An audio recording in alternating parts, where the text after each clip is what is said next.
5-year-old triplets meet the dad they never knew in the hospital hallway while mom is hospitalized. Before we begin, tell me something about where you live. What's the weather like today? The marble floors of Boston Memorial Hospital echoed with purposeful footsteps as James Westbrook adjusted his Italian silk tie one final time. At 38, he commanded boardrooms across 3 continents, but today's press conference felt different, more personal than any business deal he'd ever negotiated. $10 million to the Rare Disease Research Wing, he murmured to himself, practicing the words that would soon make headlines. This wasn't just philanthropy. 5 years ago, his father had died from a condition so rare that most doctors had never seen a case. The memory still haunted James, watching the strongest man he'd ever known waste away while he threw money at specialists who could only offer sympathy. His assistant briefed him on the final details as they walked toward the conference room, but James's mind wandered to the empty penthouse that awaited him after today's ceremony.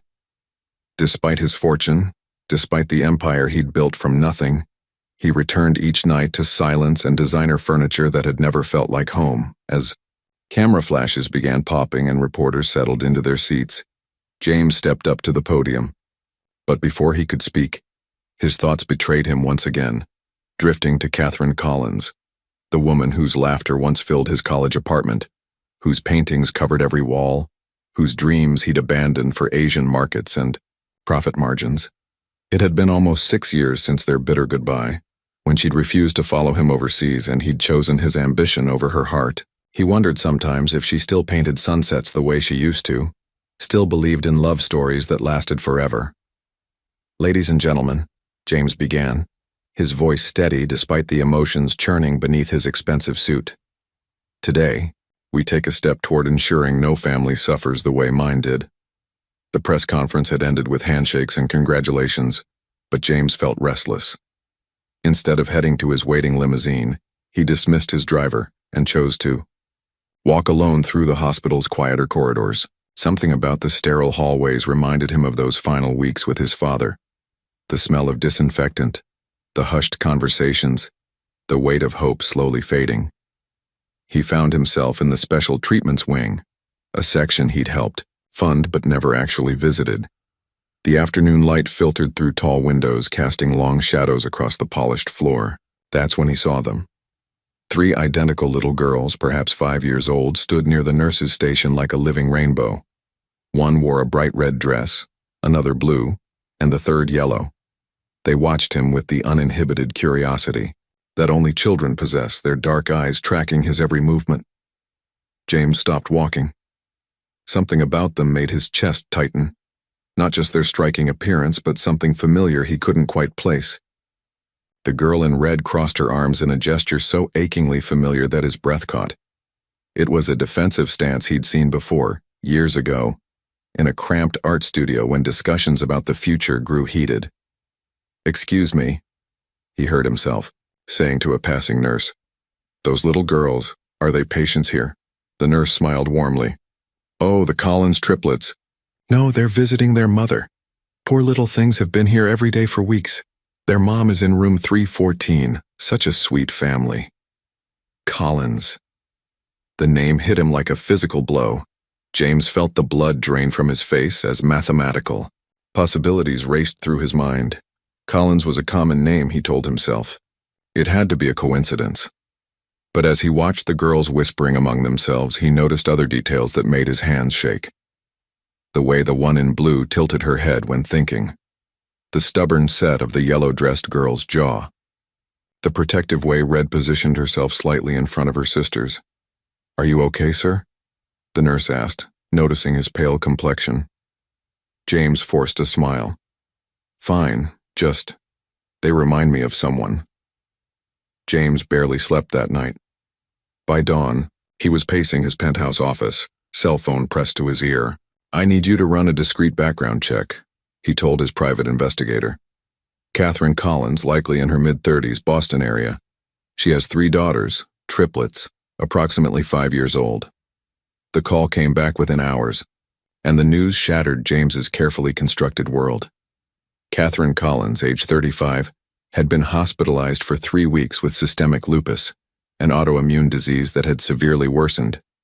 More devastating, her triplets had been born 5 years and 3 months ago, almost exactly 9 months after their relationship had ended. James stared at the medical timeline his investigator had compiled. The math was undeniable. He grabbed his jacket and headed straight for the hospital. "Dr. Martinez," James introduced himself to Catherine's physician. "I'm James Westbrook. I understand you're treating a patient with lupus, Catherine Collins. I'm interested in funding research for autoimmune diseases." Dr. Martinez, a kind man in his 50s, spoke carefully about patient confidentiality but shared general information. "Miss Collins is responding to treatment, but slowly. The experimental medications aren't covered by insurance, which creates additional stress for a single mother, already struggling financially." Single mother. The words echoed in James's mind as he excused himself and walked to the hospital's garden. Through the window he could see the 3 girls playing with an older woman, their aunt most likely. He studied their faces with new eyes, searching for traces of himself. The girl in red, so serious, so protective, had his grandmother's determined chin. The one in blue shared his own habit of observing everything before speaking. And the little one in yellow. She had his mother's expressive eyes, the same ones that used to dance with mischief. His daughters. The realization hit him like a tsunami, washing away 6 years of carefully built emotional walls. Catherine had been pregnant when he left for Asia, and she'd never told him. These beautiful, innocent children were his, and he'd missed their entire lives. First steps, first words, first everything. Standing in that garden, James Westbrook felt something he'd never experienced in any boardroom. Complete and utter helplessness mixed with a love so fierce it terrified him. James spent 2 days researching before approaching Melissa Rodriguez, Catherine's sister, and a literature professor at Boston University. He waited outside her evening class, rehearsing words that seemed inadequate for the magnitude of the situation. "Professor Rodriguez?" he called as she emerged from the building. "I'm James Westbrook. I believe we need to talk about Catherine." "And the girls!" Melissa's face hardened instantly. Even at 52, she carried herself with the same fierce protectiveness he'd noticed in the red-dressed triplet. "So you finally figured it out," she said coldly. "The great James Westbrook, destroyer of dreams, has done his homework." "I had no idea." "Of course you didn't." Melissa's voice rose, causing passing students to stare. "You were too busy conquering Asia to notice that the woman you claimed to love was carrying your children.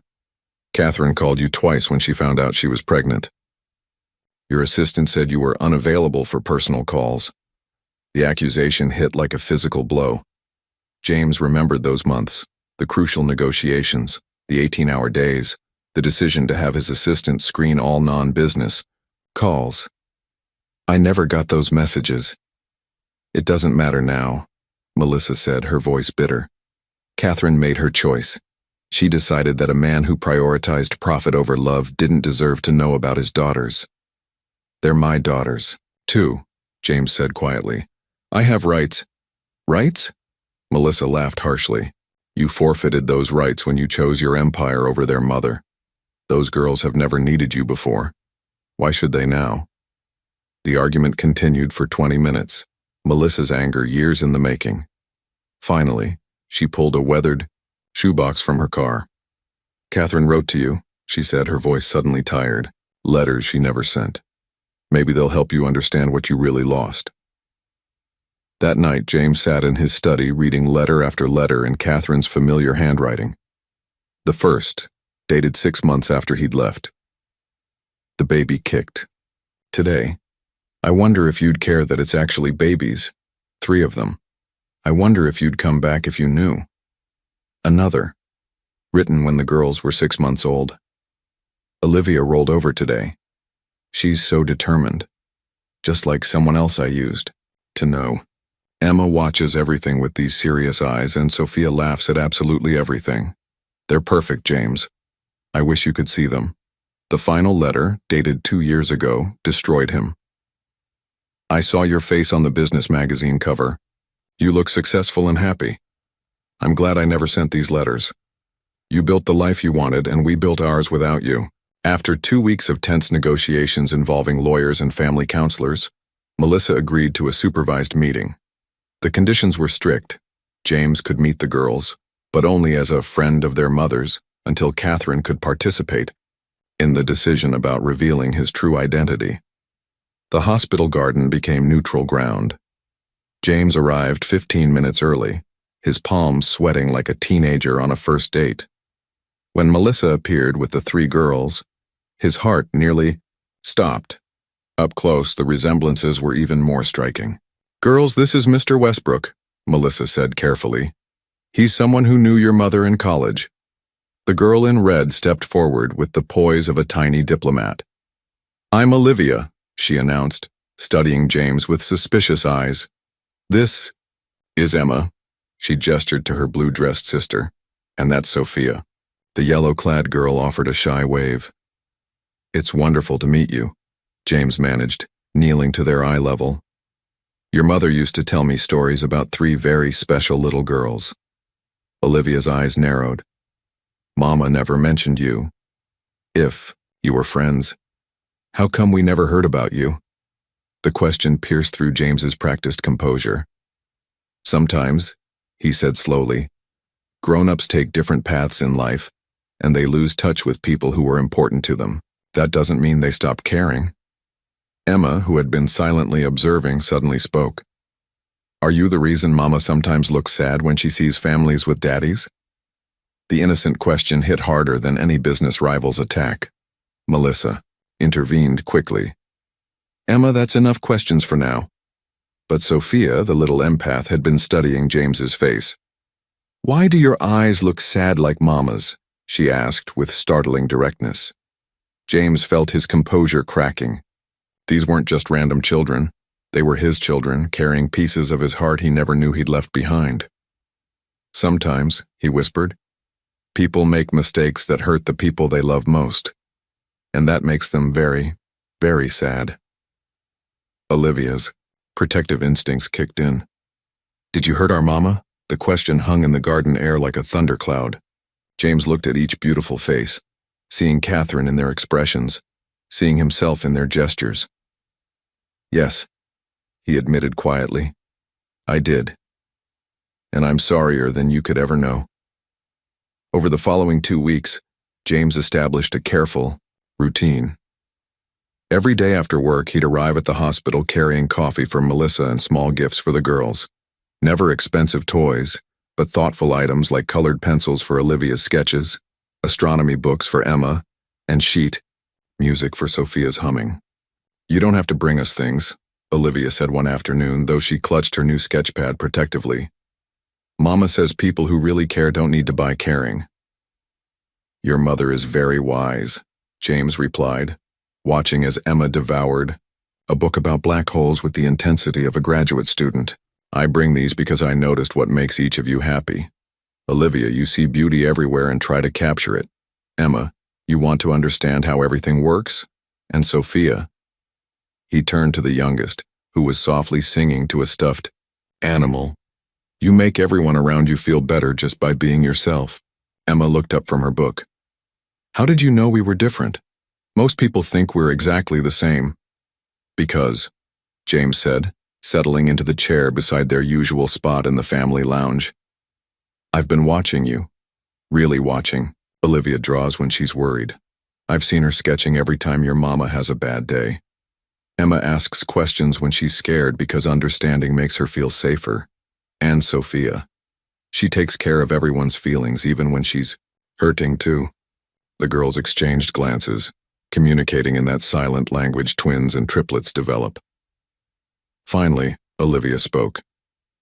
"Mama taught us that being identical on the outside doesn't mean we have to be identical on the inside." "She's absolutely right," James said. "You're 3 completely different people who happen to share the same beautiful face." Later that evening, as James prepared to leave, Sophia tugged on his jacket.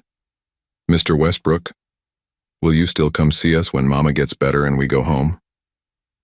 The question revealed the fear beneath her cheerful exterior, the terror that everyone they cared about eventually disappeared. James knelt down, looking directly into eyes that mirrored his own. Sophia, I promise you this. I will be here as long as you want me to be. Getting better doesn't mean saying goodbye. For the first time since they'd met, Olivia smiled at him, a small, tentative expression that felt like the greatest victory of his entire career. The week had been brutal. Catherine's condition had worsened suddenly, requiring emergency treatment in the ICU. The girls hadn't been allowed to see her for 3 days, and their usual brightness had dimmed to worried whispers and tear-stained cheeks. They need a break, Melissa confided to James outside Catherine's room. But I don't know how to give them one when I'm barely holding it together myself. James made a decision that surprised them both.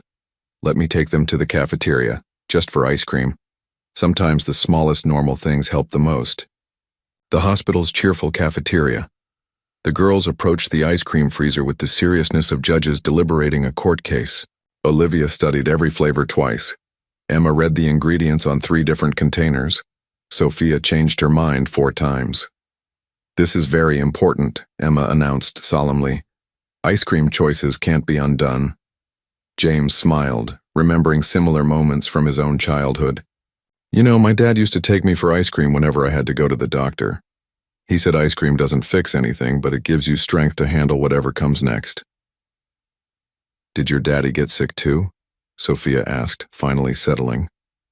On strawberry with sprinkles. Yes, sweetheart. He got very sick and ice cream couldn't make him better. But those moments together, they helped us both be brave. They found a table by the window, the afternoon sun streaming across their faces. For 10 minutes, the girls seemed like normal children again, giggling when Emma got chocolate on her nose, debating whether sprinkles counted as a proper topping, watching other families with the curiosity of anthropologists. Then Sophia accidentally knocked over her cup, pink ice cream splattering across her yellow dress. Instead of laughing it off as she normally would, she burst into tears, not about the ice cream but about everything she'd been holding inside. Without hesitation, James knelt beside her chair, offering his handkerchief. It's okay to cry about the big things, Sophia. The ice cream is just the excuse. As she sobbed against his shoulder, Olivia watched with new eyes. When Sophia finally calmed down, Olivia asked the question that had been burning in her heart. Mr. Westbrook, what was our mama like when you knew her? Before us, I mean. James's voice grew gentle. She was exactly like you 3, brave like Olivia, curious like Emma, and kind like Sophia. She painted pictures that made people feel less alone in the world. At 3 a.m., James's phone exploded with urgent messages. His company's most crucial acquisition, a deal 18 months in, the making was collapsing. His presence was required in London within 24 hours, or Westbrook Industries would lose the European expansion that represented nearly half their projected growth. Sir, the board is waiting for your decision, his assistant said when James called an emergency meeting. The jet is fueled and ready. James stared out his office window toward the hospital where Catherine fought for her life, and his daughters waited for news. 6 months ago, this wouldn't have been a choice. Business always came first. Success demanded sacrifice, but now, reschedule the London trip, he announced to his stunned board of directors. James, you can't be serious, his longtime business partner Richard protested. This deal represents everything we've worked toward. You're talking about throwing away $200 million. I'm talking about choosing what matters, James replied calmly. Promote Jennifer to handle the negotiations. She's been preparing for this responsibility. The room erupted in arguments. His CFO slammed papers on the table. Those children aren't even officially yours. You're destroying your legacy for a fantasy. No, James said, his voice steady despite the chaos around him. I'm finally building something worth leaving behind. When Richard cornered him after the meeting, his voice was desperate. What's happened to you? You used to understand that business requires hard choices. James looked at his oldest friend and business partner. I made a hard choice once before, Richard. I chose profit over love, success over family. It earned me everything I thought I wanted and cost me everything that actually mattered. Meanwhile, at the hospital, The girls noticed subtle changes in their routine. James arrived earlier each morning, stayed later each evening. He asked more questions about their schoolwork, their friends, their fears. He began learning their language, the way Emma's questions multiplied when she was anxious, how Olivia's drawings reflected her mood, how Sophia's songs changed depending on her mother's condition. "You're different," Olivia observed one afternoon, as they worked on a puzzle together. "You seem more here." James paused, a puzzle piece in his hand. "Sometimes it takes losing everything to realize what you should have been fighting for all along." That evening he sat in his empty penthouse, surrounded by awards and achievements that suddenly felt meaningless, and called a child psychologist. "I need to understand," he said, "how to help children cope when everything they've known is changing." 2 months after their first meeting, the girls' ballet teacher announced that the spring recital would proceed as planned, a tribute to Catherine, who had helped design the costumes and choreography before falling ill. James watched Melissa's internal struggle as she weighed whether the girls were emotionally ready. "Mama would want us to dance," Olivia declared with characteristic determination. She said dancing is how we share happiness with other people. The evening of the recital, James found himself in the elementary school auditorium, surrounded by chattering families and proud grandparents. He felt like an imposter among the other parents clutching a bouquet of daisies, Catherine's favorite flowers according to Emma's encyclopedic memory. When the curtain rose, the triplets appeared in matching tutus, their faces serious with concentration. The choreography was simple but beautiful, a dance about butterflies emerging from cocoons. Emma moved with precise, calculated grace. Olivia danced with fierce determination. Sophia glowed with pure joy. Halfway through the performance, Sophia spotted James in the audience. Her face lit up with such genuine delight that she nearly missed her next step, earning gentle laughter from the crowd. She waved, breaking character completely, and James felt his heart swell with pride and love so intense it was almost painful. After the recital, as other children received congratulations and photographs, James approached hesitantly. "You were all magnificent," he said, offering each girl a small bouquet. "Daisies," Emma observed approvingly. "Mama's favorites, how did you remember that?" "I remember everything your mother loved," James replied softly. Olivia accepted her flowers but studied his face with her usual intensity. "Why do you care so much about us? Is it just because we were important to Mama?" The question hung in the air as parents bustled around them. James knelt down, meeting her suspicious gaze directly. "I started caring because of your mother, Olivia. But now I care because I know who you are. You're brave and protective and talented. Emma's brilliant and thoughtful and sees everything.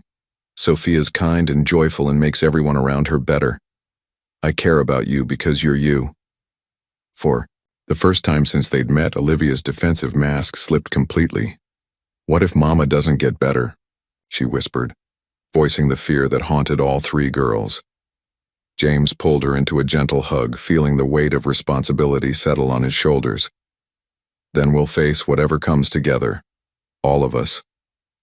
James spent hours researching child psychology, learning about the unique challenges faced by identical multiples. "They need to be seen as individuals," Dr. Patricia Wells, a specialist in twin development, explained during their consultation. "Identical children often struggle with identity formation when the world treats them as a unit." Inspired by this conversation, James visited a small jewelry shop in Boston's North End, owned by an elderly Italian craftsman named Giuseppe. "I need something special," James explained, "for 3 little girls who share the same face but have completely different hearts." Giuseppe's weathered hands created 3 delicate silver bracelets, each featuring a small locket with a different colored stone: ruby for Olivia, sapphire for Emma, and topaz for Sophia. Inside each locket, James had a personal message engraved. When he presented the bracelets during their usual afternoon visit, the girls examined them with the careful attention they gave to everything important. "They're beautiful," Sophia breathed, holding hers up to catch the light. "But why are they different colors?" Because, James explained, even though you look the same on the outside, each of you has a unique light inside. These remind everyone, including yourselves, that you're three separate, amazing people. Emma opened her locket and read aloud, "Your curiosity makes the world bigger." She looked up at James with surprise. "How did you know I want to be a scientist?" "Because you ask questions about everything." James smiled. "You're not satisfied with simple answers.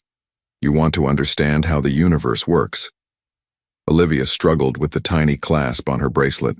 When James helped her, she read her message silently. "Your strength protects what matters most." Her voice was unusually quiet when she asked, "Do you really think I'm strong?" "Olivia, you're 5 years old, and you've been taking care of your sisters and worrying about your mother for months. You're the strongest person I know." For the first time, tears gathered in Olivia's eyes. Not sad tears, but the kind that come when someone finally sees you clearly. "What if I'm not strong enough, if Mama?" She couldn't finish the sentence. James sat beside her on the hospital bench. "Then we'll be strong together. That's what families do. They share the weight when it gets too heavy for one person." Sophia had been quietly reading her own message. "Your joy heals broken hearts." She looked up with wonder. "Is that really what I do?" "Every single day," James assured her. "You make people smile when they thought they'd forgotten how." That evening, Melissa found James in the hospital corridor, watching through the window as the girls showed their bracelets to Catherine's sleeping form. "Thank you," she said simply. They needed someone to see them as individuals. They deserved to be celebrated, James replied. "All this time I thought success meant building something from nothing. But watching them, they're already perfect. They just needed someone to notice." Catherine's condition stabilized into what doctors called cautious optimism. She was responding to treatment, but faced months of recovery. A new routine emerged from the chaos, one that surprised James with its natural rhythm and profound satisfaction. He rented a furnished apartment 5 minutes from both the hospital and the girls' school, trading his sterile penthouse for a place where finger paintings could be taped to refrigerators and children's laughter could echo off the walls. His corporate driver was replaced by a modest SUV with car seats and a glove compartment full of wet wipes. 3 afternoons a week, James picked up the girls from Riverside Elementary. The first time he appeared at the school gates, other parents stared curiously at the impeccably dressed businessman standing among the usual crowd of mothers and nannies. By the 3rd week, he was just Mr. Westbrook, the man who always remembered which daughter needed help with math homework and which one required extra time to process new information. "Emma needs 15 minutes to think before she answers difficult questions," he explained to their teacher, Mrs. Chen, during a parent conference he attended with Melissa. "And Sophia processes emotions through movement. If she seems restless, she's not being disruptive. She's managing her feelings." Mrs. Chen seemed impressed by his insight. "Most people assume identical children have identical needs. You've clearly taken time to understand their individual personalities." The truth was, James found himself fascinated by their differences. Olivia approached new situations with cautious assessment, like a general surveying a battlefield. Emma collected information obsessively before making decisions, surrounding herself with facts like armor. Sophia dove into experiences heart first, trusting that love would guide her safely through. Sunday mornings became sacred. Pancake Sundays, as Sophia christened them. James discovered that cooking for children required different skills than negotiating international acquisitions. Pancakes had to be perfectly round for Emma, shaped like flowers for Sophia, and served with fresh fruit arranged in patterns for Olivia's artistic eye. "Why do you make them different for each of us?" Emma asked one morning, studying her geometrically perfect stack. "Because each of you is different," James replied, flipping another pancake. "Why would I give you all the same thing when you don't want the same things?" These conversations, he realized, were the real education. The girls asked questions that cut straight to essential truths. Why do some people have daddies and others don't? Why did God make Mama sick? Why do adults sometimes make promises they can't keep? James found himself sharing stories about Catherine that painted pictures of their mother before motherhood transformed her. Your mama once spent her entire grocery money on art supplies, then lived on peanut butter sandwiches for 2 weeks because she had to finish a painting. She said some things were more important than comfort. Like taking care of us is more important than staying healthy? Olivia asked with uncomfortable insight. Your mother's illness isn't because she took care of you, James said carefully. Sometimes bodies just get sick no matter how well we take care of them. But yes, she's always put your needs before her own comfort. Emma, ever practical, asked, Is that why you started visiting us, because Mama couldn't take care of us the way she usually does? The question forced James to confront his own motivations honestly. I started coming because I was worried about you. But I keep coming because I love spending time with you. All of you make me laugh and think and want to be better than I was yesterday. Sophia crawled into his lap during one of these Sunday conversations. Do you think Mama will like having you around when she gets better? It was the question that haunted James's quiet moments. He and Catherine would need to navigate their new relationship as co-parents without the romantic history that had both connected and destroyed them. I hope so, sweetheart. But even if things are complicated between your mama and me, nothing will change how I feel about you three. Adults make things too complicated, Olivia observed with 5-year-old wisdom. We just want everyone to be happy and together. Looking at their hopeful faces gathered around his small dining table, James realized that these Sunday morning conversations had become the highlight of his week. More satisfying than any board meeting, more rewarding than any successful acquisition. For the first time in his adult life, he was building something that couldn't be measured in profit margins or stock prices. 4 months after their first meeting, Dr. Martinez delivered cautiously optimistic news. Catherine's treatment was working, but her recovery would require at least another 6 months of careful monitoring and gradual rehabilitation. The girls would need stability, routine, and space to be children while their mother healed. James looked around Catherine's small 2-bedroom apartment during one of their planning meetings with Melissa. The cramped space had served them well when it was just Catherine and the girls, but now it felt inadequate for the expanding needs of 3 growing children, a recovering mother, and the supportive aunt who'd put her own life on hold. We need more room, James said carefully, not wanting to overstep boundaries that were still being negotiated. Somewhere with space for Catherine to recover properly, room for the girls to play, and an area where she can paint again when she's ready. Melissa's expression tightened with familiar suspicion. We can't afford anything bigger, James. Catherine's medical bills have drained her savings, and I'm covering what I can on a professor's salary. I'm not suggesting you pay for it, James replied. I'm suggesting we find something that works for everyone and let me handle the finances, not as charity but as family taking care of family. The word hung in the air between them. Family. It was still so new, this concept of belonging to something bigger than his corporate empire. They spent 3 weekends looking at houses in family-friendly neighborhoods within reasonable distance of both the hospital and the girls' school. James let the girls and Melissa lead the search, noting what made them light up with excitement and what caused them to exchange doubtful glances. Too fancy, Emma pronounced after touring a modern mansion with sleek lines and minimalist decor. Mama likes things with character. No garden for herbs, Sophia noted sadly at another property. Mama needs her tea plants. Olivia was even more specific. The light is wrong. Mama needs morning sun for her paintings, but not so much that it washes out the colors. Finally, they found it.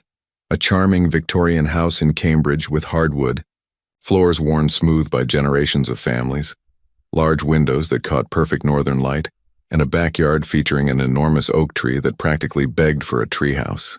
Look, Sophia squealed, running toward the tree. It's like the one in our favorite story. Emma was already calculating angles and measurements.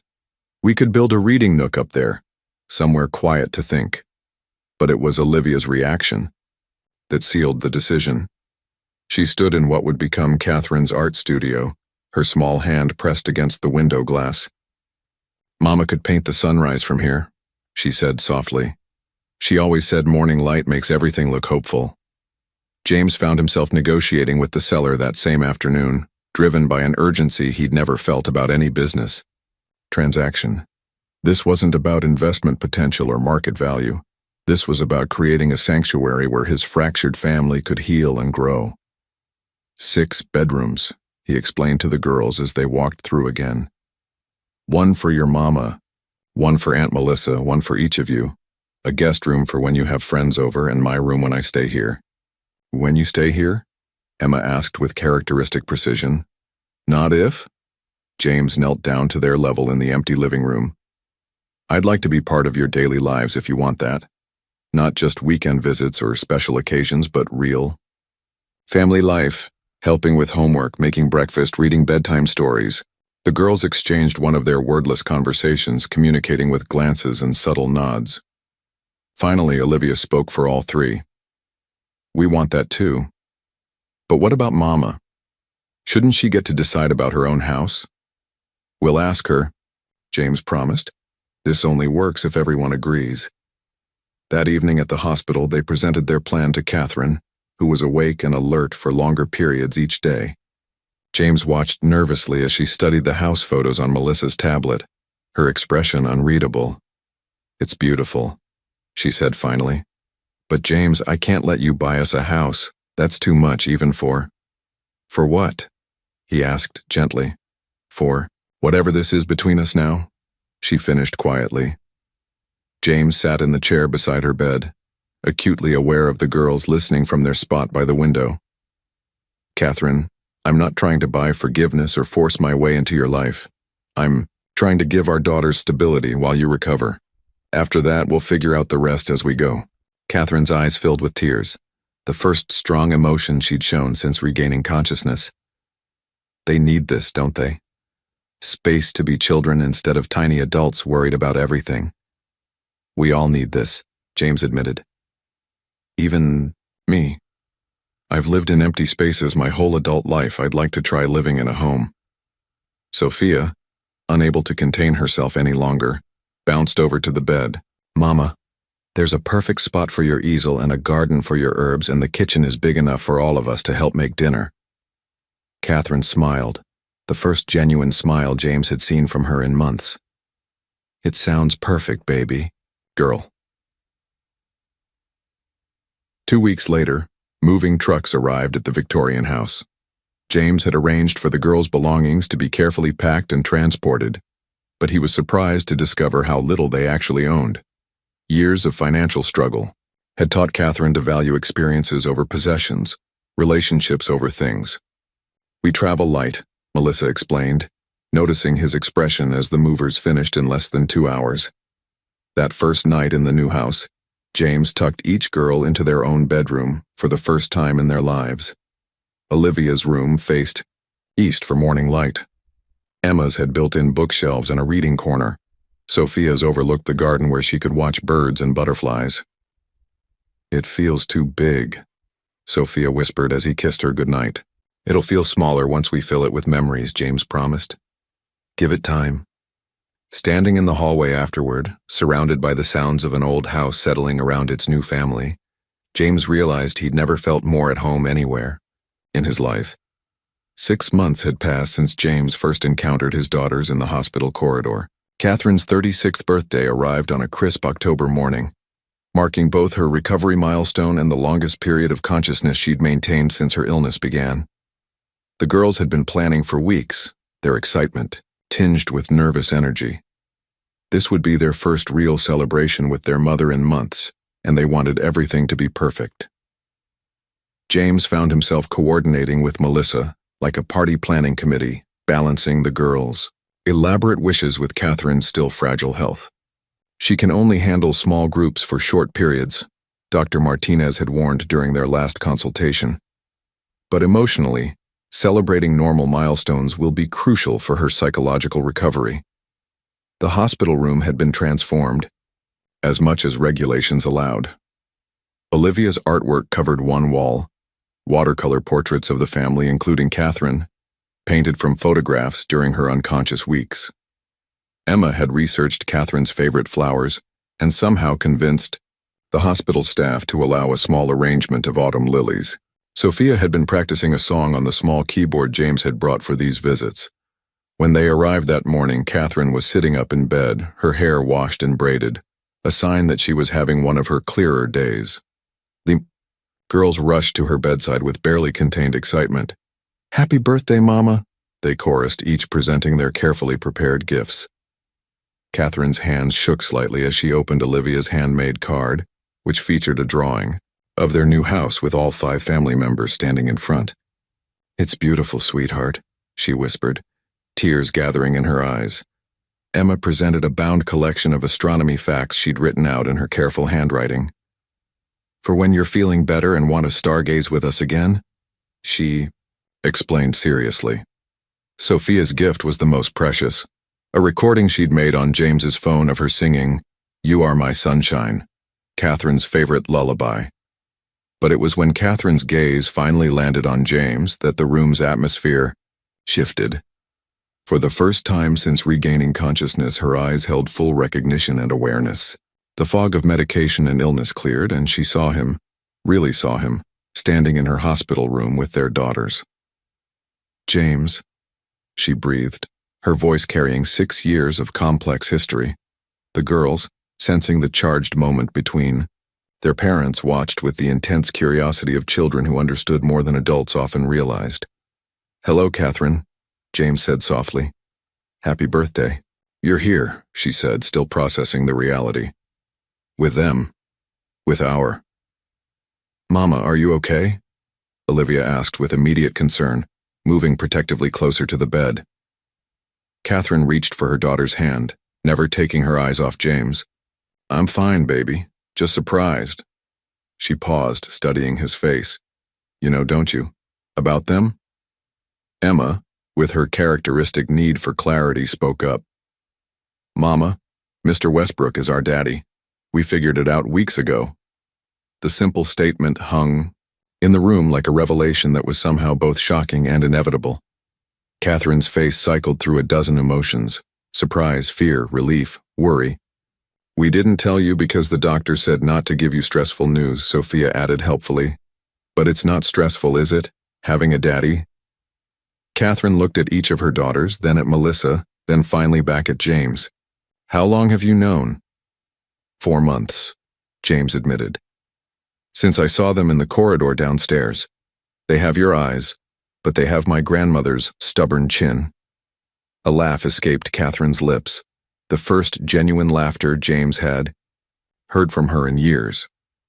"God, they do, don't they? Especially Olivia when she's determined about something." "Hey," Olivia protested, but she was smiling too. The conversation that followed was unlike anything James had imagined. The girls, with their innocent directness, asked the questions that adults would have danced around. "Why didn't Daddy know about us before? Are you going to get married again? Can we have birthday cake for breakfast?" Catherine answered with remarkable honesty for a conversation happening in front of 5-year-olds. "Sometimes grown-ups make decisions they think are right at the time, but later they wonder if they made mistakes. When I found out I was pregnant with you 3, Daddy was far away building his business. I thought he was happier without me, so I decided to raise you by myself." "But you weren't really by yourself," Emma observed. "You had Aunt Melissa." "That's right," Catherine smiled. "Family comes in different shapes." James felt compelled to add his perspective. "And sometimes people grow up and realize that the things they thought were most important really weren't important at all." Later, after the girls had stepped out with Melissa to get birthday cake from the cafeteria, Catherine and James found themselves alone for the first time in over 6 years. "They're incredible," Catherine said quietly. "Beautiful, smart, kind. You've done an amazing job with them." "I've missed so much," James replied, his voice heavy with regret. "First steps, first words, first days of school." Catherine studied, his face with eyes that had always seen through his careful facades. "But you're here now. That matters more than you know." The words carried weight beyond simple forgiveness.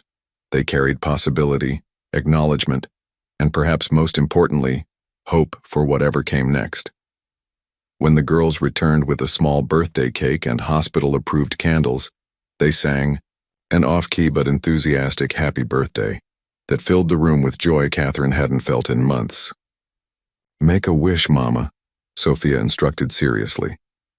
Catherine closed her eyes, surrounded by her daughters and the man who had once broken her heart, but was now helping to heal their family. When she opened them again and blew out the candles, James saw something in her expression he recognized from their college days. The look she got when she believed, despite everything, that happiness was possible. 1 week after Catherine's birthday celebration, everything shifted in a heartbeat.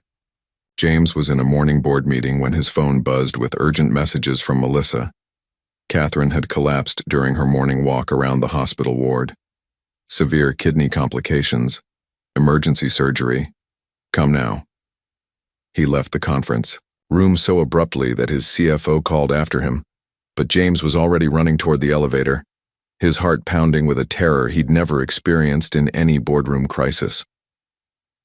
At the hospital, he found Melissa in the surgical waiting area, with 3 frightened little girls who looked smaller than ever in the hard plastic chairs. Their usual colorful dresses seemed muted under the harsh fluorescent lights, and their faces carried the blank shock that comes when a child's world tilts off its axis. "What happened?" James asked Melissa quietly, kneeling beside the girls. "Her kidneys started failing," Melissa explained, her voice barely controlled. "It's a complication of the lupus, they said. They said the next few hours are critical." Emma, always the one who needed facts to process fear, looked up at James with desperate eyes. "Is Mama going to die?" The question cut through him like a blade. In his business world, he'd learned to frame difficult truths diplomatically, but children deserved honesty, even when honesty was terrifying. "I don't know, sweetheart," he said, pulling her into his arms. "The doctors are working very hard to help her. That's all we can do right now. Wait and hope and take care of each other." Sophia, who had been unnaturally quiet, suddenly crawled into his lap and began crying with the kind of deep, body-shaking sobs that seemed too big for such a small person. James held her, feeling completely helpless as she soaked his shirt with tears. But it was Olivia's reaction that broke his heart most completely. She sat rigidly in her chair, her small hands clenched into fists, her jaw set with determination that was heartbreaking in its futility. She was trying to be strong for everyone, trying to hold their family together through sheer 5-year-old willpower. "Olivia," James said gently, "you don't have to be brave right now. You can be scared too. If I'm not brave, who will take care of Emma and Sophia?" she whispered, her voice cracking despite her efforts to sound grown up.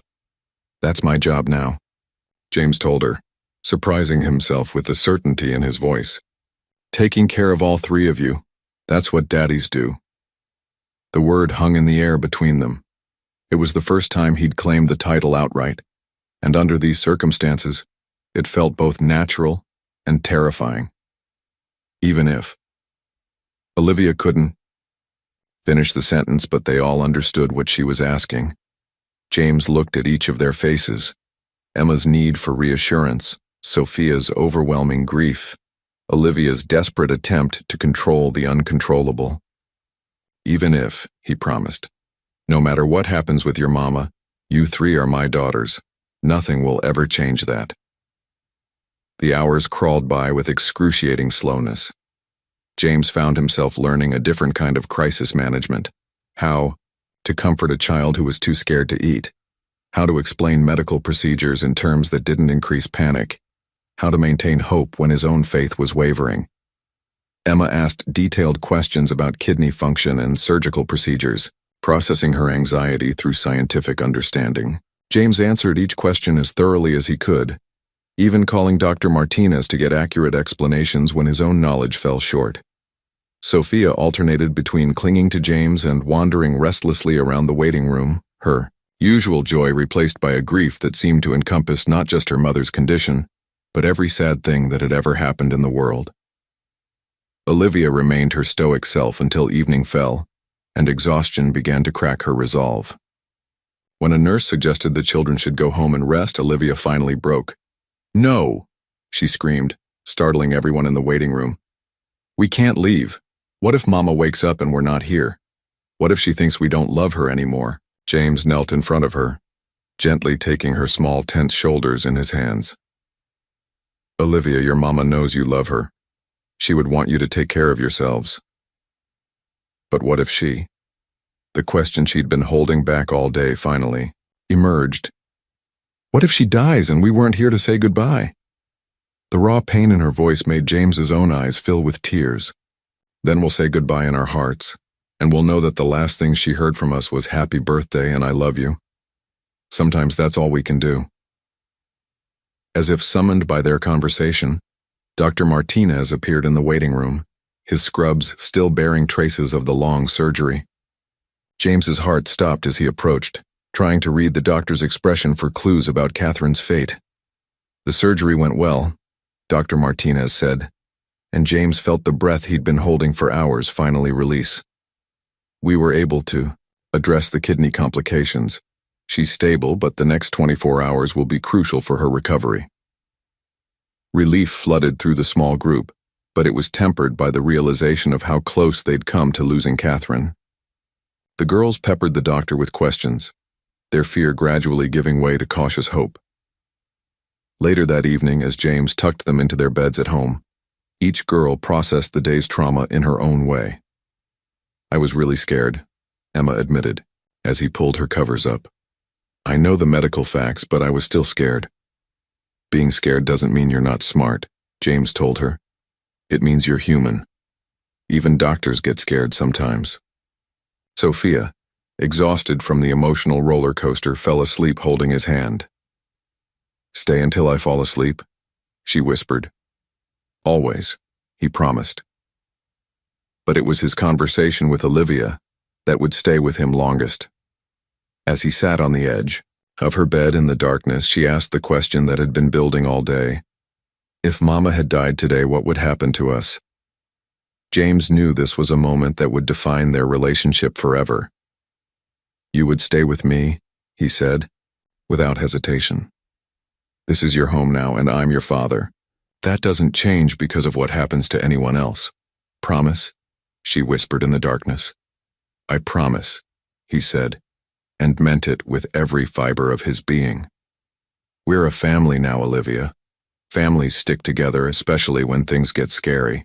For the first time since the morning's crisis began, Olivia relaxed completely, sinking into her pillow with the exhaustion of a child who had carried too much responsibility for too long. As James sat in the hallway afterward, listening to the quiet sounds of the house settling around his sleeping daughters, he realized that today had changed everything. Not just because Catherine had nearly died, but because in the crucible of potential loss, he had finally, truly, become their father. 3 weeks after Catherine's surgery, she sat in the garden of their Cambridge home for the first time, wrapped in blankets and surrounded by the autumn flowers that Sophia had been tending in her absence. The recovery had been slow but steady, each day bringing back a little more of the woman James remembered from their college days. I need to thank you, Catherine said during one of their private conversations while the girls played in the oak tree above them. Not just for taking care of them during the crisis, but for becoming who they needed you to become. James watched Olivia directing the construction of an elaborate fort, Emma calculating the structural integrity of each branch, and Sophia providing musical accompaniment to their work. I didn't become anyone new, he said quietly. I just finally became who I was supposed to be all along. Catherine studied his profile, seeing changes that went deeper than the laugh lines around his eyes, or the way he absently reached for wet wipes when Sophia's hands got dirty. The James I knew 6 years ago would never have walked away from that European deal. The James from 6 years ago didn't know what he was walking away from when he chose business over love, he replied. I won't make that mistake again. They sat in comfortable silence, watching their daughters create chaos and joy in equal measure. Finally, Catherine broached the conversation they'd been avoiding. What happens now, James? Between us, I mean. We're not the same people we were in college. No, James agreed. We're not. You're stronger than you were then, and I'm I hope I'm wiser. But I'm not expecting us to pick up where we left off, if that's what you're worried about. Catherine looked surprised. You're not? James turned to face her fully. Catherine, I love our daughters with everything I have. And I will always have feelings for you. You gave me the 3 most important people in my life. But we need to figure out how to be good co-parents before we think about anything else.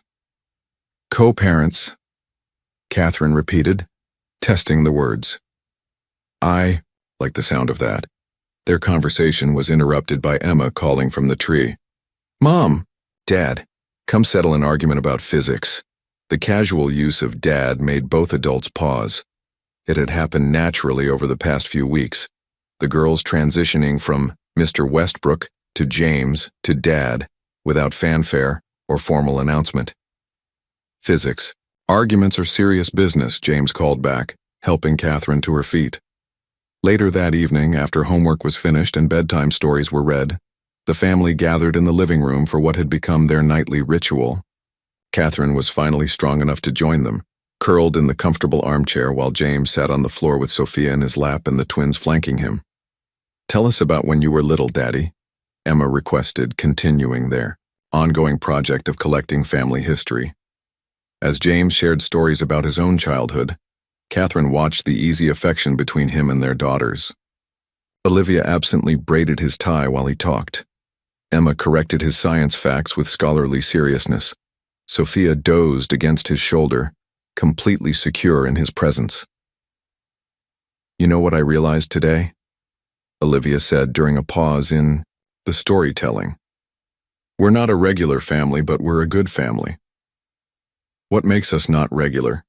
Catherine asked, amused. Well, most families start with parents who love each other, then have babies, Emma explained with clinical precision. We started with babies, then got parents who learned to love each other. James and Catherine exchanged glances over the girls' heads, out of the mouths of babes. And that's okay? Sophia asked sleepily. That we're different? Sweetheart, Catherine said, reaching over to stroke her daughter's hair.